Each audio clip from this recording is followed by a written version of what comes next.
Hi friends, ఈరోజు పాడువంట ప్రోగ్రామ్కి స్వాగతం సుస్వాగతం. పాడువంట అంటే ఏం లేదు, దోశ పిండినైతే మిగిలిపోయిన నైట్ చికెన్ని దోశ బ్యాటర్ కలిపేసి దోశలాగా చేశాను అనమాట.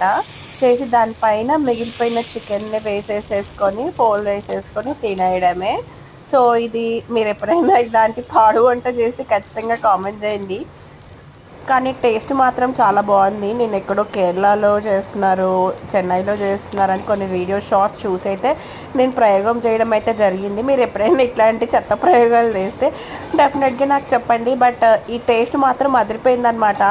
మిగిలిపోయిన చికెన్ని వేస్ట్ చేయడం ఎందుకు, పడేయడం ఎందుకు, కుక్కలకి వేసినా కానీ అవి వాటి కూడా ఎక్కువ అయిపోయినాయి. ఎందుకంటే ఒక్కదానికి వేస్తే ఇంకా 3 వస్తున్నాయి.